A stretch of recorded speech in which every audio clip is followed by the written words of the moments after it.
नमस्कार साथियों, स्वागत करती हूं आप सभी का शिवी एजुकेशन हब में।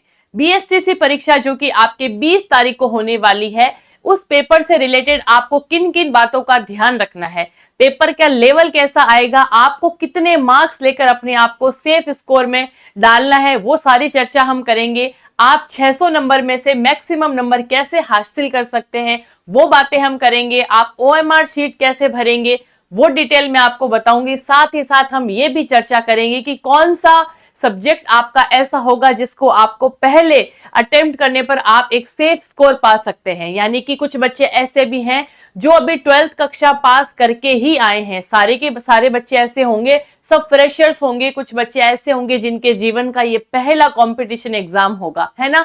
तो सब उन छोटे बच्चों के लिए क्या होगा, आप लोगों को छोटी छोटी बातों का बहुत विशेष रूप से ध्यान रखना होगा। आपको मैं बता दूं, ये छोटी बातें आप लोगों के लिए जानना इसलिए आवश्यक है क्योंकि हो सकता है अगर आपने रोल नंबर गलत फिल कर दिए हैं ओएमआर में, तो आपकी कॉपी ही चेक नहीं होगी। इसलिए आपकी तैयारी बहुत अच्छी होगी। जो इन 3 से 4 महीनों में आपने जो पढ़ा होगा, हो सकता है आपको पेपर में देखने को मिले, लेकिन कुछ मिस्टेक्स की वजह से हो सकता है आपकी कॉपी चेक ना हो। इसलिए मैं आपको नहीं डरा रही हूं, बस आपको एग्जाम से पहले किन किन अपने हथियारों को तैयार कर लेना है, किन तैयारियों को आपको कर लेना है, वो सारी बातें हम देखेंगे। एग्जाम हॉल में जाने से पहले आपको किन किन प्रिपरेशन का आपको ध्यान होना चाहिए, वो सारी बातें हम डिस्कस करेंगे। देखो, सबसे पहले आप सबको पता है कि आपका जो ये बीएसटीसी का पेपर होने वाला है, उस पेपर में आपके 5 सब्जेक्ट आते हैं। सबसे पहले आपका रीजनिंग आता है। रीजनिंग का मतलब होता है मानसिक अभियोग्यता। वो आपको देखने को मिलेगी 50 नंबर की। यानी कि आपके टोटल पेपर, आप सभी को बहुत अच्छे से पता है कि आपका 600 नंबर का पेपर होता है। टोटल आपके 600 नंबर का पेपर होता है। आपका एक सवाल आपके 3 नंबर का होता है। यानी रीजनिंग आपके 50 अंकों की आती है। वहीं जीके भी आपके 50 नंबर को आपको देखने को मिलेगा। टीचिंग मेथड की बात करूं तो वो भी आपको 50 अंकों का मिलता है। हिंदी सब्जेक्ट, हिंदी जो हमारी लैंग्वेज है, उसके आपके 30 क्वेश्चन आते हैं। वहीं इंग्लिश का स्कोर होता है 20। यानी कि ये आपके सवाल आएंगे, 50 सवाल आपके रीजनिंग के, 50 सवाल जीके के, 50 ही टीचिंग मेथड्स के, 30 आपके हिंदी के, और 20 अंक जो 20 सवाल है, 20 क्वेश्चंस जो है वो आपके इंग्लिश के आपको देखने को मिलेंगे। यानी कि टोटल आपके 600 अंकों का पेपर होता है। ये आप सबको बहुत अच्छे से पता होगा। आपकी ये जो परीक्षा है वो 2 पारियों में प्रस्तावित है।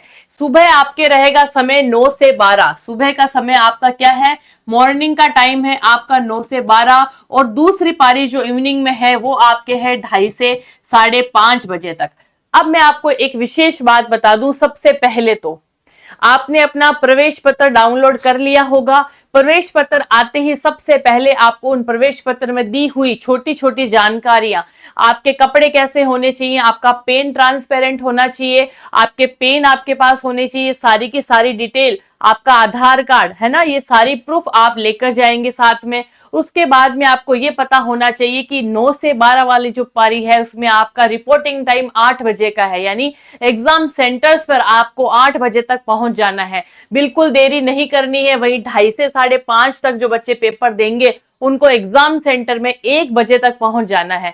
ऐसे कपड़े ढीले ढाले पहन के जाने हैं जिसमें ना बटन हो, ना आपको वहां आपका टाइम खराब हो। ऐसे कपड़े आपको नहीं पहन के जाना है। पेन जो आपका होगा वो होगा आपका एकदम ball pen transparent blue colour का, वो आपको पेन लेके जाना है। ये है बेसिक चीजें। अब हम बात करेंगे कि आपको पेपर में किन सवालों को पहले अटेंड करना है। ये देखिएगा, सबसे जो मुश्किल होता है वो 12th क्लास के बच्चों के लिए जीके आता है ना। जीके में आपको, अगर आपको जो आता है वही आपको अटेंड करना है। किसी एक सवाल पर बहुत ज्यादा समय के लिए नहीं रुकना है। यानी आपको पता है नेगेटिव मार्किंग आप लोगों के यहाँ नहीं होती है, इसलिए आप चाहें तो आप पूरा पेपर ही कवर करेंगे, सारे सवाल आप अटेम्प्ट कर सकते हैं। जीके में अगर आपको लगता है ये सवाल मैंने पहले पढ़ रखा है, देखा हुआ है, तो आप उस सवाल पे रुकेंगे और आप क्वेश्चन अटेंड करेंगे। लेकिन आपको सबसे पहले रीजनिंग, क्योंकि रीजनिंग आपको पता है जिस बच्चे की, जो मैथ का बच्चा है जिसके 12th में मैथ रही होगी, उसकी रीजनिंग अच्छी होती है, ये आपको यहाँ +45 नंबर भी दिला सकती है अगर किसी की रीजनिंग अच्छी हुई तो। अगर आप किसी सवाल में अटक गए तो आपको वहां नहीं रुकना है, तुरंत आपको शिफ्ट करना है। आपको 2 चरणों में पेपर करना है। पहले पूरे पेपर को अच्छे से पढ़ना है, जो सवाल आपको रीजनिंग का आए फटाफट से उसको क्लिक करके नेक्स्ट जीके पे आ जाना है। जीके में आपका हो सकता है आपको कम समझ में आए, लेकिन जो बच्चे जिन्होंने 12th में 11th 12th में जिनके आर्ट्स थी, उन लोगों की ये वाला पोर्शन स्ट्रॉन्ग रहेगा। तो सब अपनी अपने सब्जेक्ट की पकड़ के हिसाब से टाइम को मैनेज करेंगे। टीचिंग मेथड, हिंदी और इंग्लिश, ये तीनों के तीनों सब्जेक्ट जो रहेंगे सबके लिए कॉमन रहेंगे। टीचिंग मेथड के आपको फटाफट से ये आपका सबसे पॉजिटिव पॉइंट रहेगा, यानी कि यहाँ के सवाल एकदम सीधे देखने को आपको मिलेंगे। छात्रों से रिलेटेड, शिक्षकों से रिलेटेड, प्रिंसिपल से रिलेटेड ये सवाल आपको देखने को मिलेंगे। किसी भी छात्र को आपको डिमोटिवेशन यानी कि नकारात्मक सेंटेंस जहां आपको दिखे, यानी कि किसी बच्चे को दंड दिया जाए, बच्चे को मारपीट किया जाए, बच्चे को कुसमायोजित किया जाए, स्कूल से बाहर निकाल दिया जाए या बच्चे को डांटा जाए, ऐसे जो भी ऑप्शंस आपको दिखते हैं उनको आपको नेगेटिव करना है, यानी वो ऑप्शन कभी भी आंसर में नहीं होगा। टीचर के लिए और प्रिंसिपल के लिए जो भी बातें होगी वो सकारात्मक होंगी। ऐसे कुछ टिप्स के साथ में आपको टीचिंग मेथड के सारे 50 के 50 सवाल कर लेने हैं। ये आपके सबसे पॉजिटिव पक्ष रहेगा। जीके अगर आपको हार्ड लगे तो आपको एक बार पूरे 50 सवाल देखने हैं, जो भी आपको 20-30 सवाल आए आपको क्लियर करने हैं, फिर सेकंड राउंड में ही आगे देखना है। हिंदी आप लोगों के लिए बहुत अच्छी रहेगी, हिंदी के सारे सवाल आप अच्छे से कर पाएंगे। और इंग्लिश भी लैंग्वेज है तो हिंदी इंग्लिश टीचिंग मेथड ये आपको बहुत अच्छे से कंप्लीट करनी है, जिसकी रीजनिंग अच्छी रहे। रीजनिंग को आप फटाफट से कर सकते हैं। लास्ट में आपके जीके के सेकंड राउंड जब आप ले, एक बार पूरा पेपर कवर हो गया, उसके बाद में जो आपको ना आए, आपको पेपर नहीं छोड़ना है एक भी सवाल, अगले राउंड में आप आराम से सारे सवाल आपको अटेम्प्ट करने हैं। एक बात आपको जो नहीं पता है, क्योंकि आप फ्रेशर्स हैं, आपकी लाइफ का हो सकता है ये पहला एग्जाम हो, इसलिए जो जनरल कैटेगरी के बच्चे होते हैं, सामान्य वर्ग के बच्चे हैं या ओबीसी के बच्चे हैं, कितने नंबर आपको लाने हैं ताकि आप एक सेफ स्कोर प्राप्त कर सके। 600 नंबर वाले आपको पता है टोटल पेपर है 600 नंबर का। अगर किसी के 400 या 420 नंबर तक आ जाते हैं तो वो आपके जनरल कैटेगरी से आप आराम से अपनी मनपसंद का आपको नियर बाई कॉलेज इसमें मिल जाता है।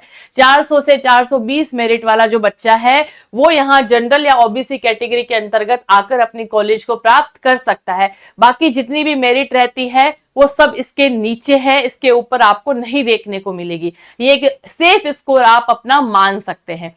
अब मैं अगर बात करूं, आपने पेपर अटेंड कर लिया, आपने अपना प्रवेश पत्र तैयार करा और आपने इन 2 दिनों में अच्छे से रिवीजन करा, आपको किसी भी प्रकार का डरना नहीं है।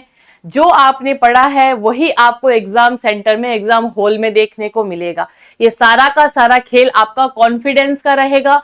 सब बच्चों को उतना ही आएगा जितना कि आपको आ रहा है, सबकी उतनी ही तैयारी है जितनी आज आपकी है। सिर्फ खेल रहेगा आपका विवेक का और आपके कॉन्फिडेंस का।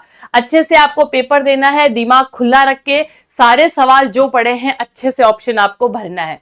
एक विशेष बात वो है OMR सीट भरने की। देखिएगा, OMR सीट भरते समय जो इंस्ट्रक्शन आपको हॉल में टीचर दे रहा है, आपको सबसे पहले वो ध्यान देना है।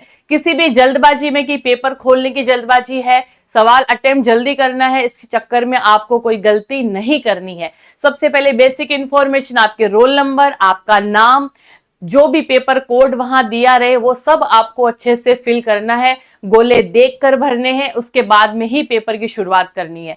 ये कुछ महत्वपूर्ण बातें हैं जो आपको एग्जाम में जाने से पहले ध्यान होनी चाहिए। फिर उसके बाद में पेपर आपका जब खुलता है तब आप एक बार का फटाफट 5 मिनट का आपको एक बार देख लेना है कि पेपर का क्या स्तर आया है ना, क्योंकि अगर पेपर हार्ड आया है तो सभी बच्चों के लिए ही हार्ड होगा।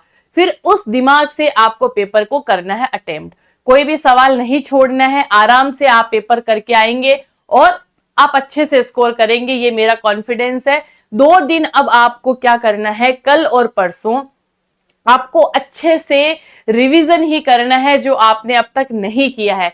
अपने उसी पोर्शन को स्ट्रॉन्ग करना है जो आपका और स्ट्रॉन्ग है, ठीक है। जो आपका पहले से ही वीक है उसमें अपना टाइम नहीं खराब करना है। अपने मजबूत पक्ष को और मजबूत करते हुए 2 दिन आपको रिवीजन करना है, ठीक है। ये आज का हमारा पूरा सेशन रहता है। आपको OMR कैसे भरनी है, एग्जाम में जाने से पहले आपको किन किन बातों का ध्यान रखना चाहिए। आपका प्रवेश पत्र आपके पास होना चाहिए, आपका आधार कार्ड आपके पास होना चाहिए, आपका बॉल पेन यानी कि ट्रांसपेरेंट पेन आपके पास होना चाहिए। एग्जाम हॉल में 1 से 1.5 घंटे पहले आपको पहुंचना है, क्योंकि कुछ बच्चे ऐसे होते हैं जिनको एग्जाम फोबिया होता है, राइट। उनके वॉमिटिंग की दिक्कत रहती है, तो आपको अपने गंतव्य स्थान पर जहां एग्जाम सेंटर आता है उसके 1 से 1.5 घंटे पहले पहुंच जाना है, ताकि आप क्या हो जाओ, थोड़े नॉर्मल हो जाओ। और आपकी जब एंट्री हो तब भी आपका बहुत समय लगता है, आपकी चेकिंग होती है। तो ऐसे किसी भी कारणों में आपको नहीं फंसना है कि जैसे कि आपका दिमाग पहले से खराब हो। ये बेसिक बातें आप ध्यान में रखकर ही एग्जाम हॉल में जाएंगे। एग्जाम सीट पर बैठने के बाद में आधा घंटा इस बात का आपको दिया जाएगा कि आपको बेसिक इंफॉर्मेशन फिलअप करनी है। उस आधे घंटे में आपको अपने माइंड को एकदम शार्प रखना है, एकदम विवेक से काम में लेना है कि ये मेरी लाइफ का फर्स्ट कंपटीशन एग्जाम है और मेरे को जो भी मैंने 2 महीनों में पढ़ा है या मेरी जो पूर्व नॉलेज है उस आधार पे मेरे को ये पेपर देना है। हो सकता है किसी बच्चे की तैयारी ना भी हो, वो बिना पढ़े ही पेपर दे रहा हो, तो आप 11th-12th में जो भी आपने पढ़ा होगा, अब तक जो पढ़ा होगा, उस बेसिक नॉलेज के आधार पर आपको पेपर देना है। ये था आज का हमारा पूरा सेशन BSTC के हमारे उन विद्यार्थियों के लिए, उन नए एस्पिरेंट्स के लिए जो कि अपना पहला पेपर देने जा रहे हैं। आप सभी विद्यार्थियों को शिवी एजुकेशन हब की तरफ से बहुत बहुत बधाई हो, शुभकामनाएं आपको। आपको बहुत अच्छे से पेपर करना है, ऑल द वेरी बेस्ट। और जब आपका पेपर हो जाएगा तो हम वापस एक सेशन लेंगे ये जानने के लिए कि आपका पेपर कैसा रहा, आपकी कट ऑफ कितनी जा सकती है। ये सारी बातें एग्जाम हॉल के बाद की रहेंगी। सबसे पहले आपको क्या करना है, अच्छे से कूल माइंड से पेपर देना है। चलिए आज का सेशन हम इतना ही रखते हैं। ऑल द वेरी बेस्ट उन सभी विद्यार्थियों को जिनकी पेपर 20 मई को है। अच्छे से अपना पेपर दीजिएगा। जय हिंद, जय भारत दोस्तों।